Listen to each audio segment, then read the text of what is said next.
എനിക്കൊരു ജ്യൂസ് വേണമെന്ന് പറഞ്ഞ് പാർവതീദേവി വിവാഹദിവസത്തിന്റെ അന്ന് പറഞ്ഞപ്പോൾ ശിവൻ നന്ദികേശനെ വിട്ട് ജ്യൂസിനു പകരം ഇളനീർ കൊണ്ടുവന്ന് ദേവിക്ക് കൊടുത്തു. അപ്പോൾ തന്നെ ദേവിക്ക് ചെറിയ അരിശം വന്നു. ആ അരിശം കാണാൻ എന്തൊരു ഭംഗിയാണെന്ന് ഭഗവാൻ നന്ദികേശനോട് പറഞ്ഞപ്പോൾ അപ്പോഴും ദേവിക്ക് കുറച്ചും കൂടി അരിശം വന്നു.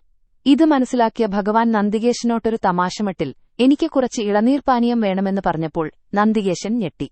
കൂടെ നടക്കാറുള്ള നന്ദികേശനറിയാം ഭഗവാന് അരിശം വന്നാൽ ഈ പാനീയം കുടിക്കാറുണ്ട്. ഈ രണ്ടുപേർക്കും എന്താണ് അരിശമെന്ന് നന്ദിക്ക് മനസ്സിലാവാതെ നിന്നപ്പോൾ നാരദൻ വന്ന് കളിയാക്കൽ തുടങ്ങി. ഈ കളിയാക്കൽ ദിനം ഇളനീർ ദിനമായി ഭൂമിയിൽ മാറി.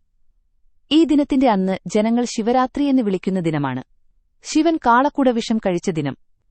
ഭഗവാനെ ഉറങ്ങാതെ ദേവി കാത്തിരുന്ന ദിനം. പിന്നെ ഗണപതിയെ ഈ ദിനത്തിലാണ് പിന്നത്തെ ജന്മത്തിൽ പ്രജാപതി മകളായ സതീദേവിയെ വിവാഹം കഴിച്ചതിൽ ഉണ്ണി ഗണപതി ഏകാക്ഷരി ഗണപതിയായി ജനിച്ചിരിക്കുന്ന ദിനം. അങ്ങനെ കുറെ ഐതിഹ്യമുണ്ട്. പിന്നെ ഇളനീർ കുടിക്കലിന്റെ ഓർമ്മക്കാഞ്ചനങ്ങൾ ശിവക്ഷേത്രങ്ങളിൽ പുണ്യാഹമായി ഈ പാനീയം തയ്യാറാക്കുന്നത്. ശിവക്ഷേത്രങ്ങളിൽ നിന്ന് നമ്മളിത് സേവിച്ചാൽ നല്ലതാണ്.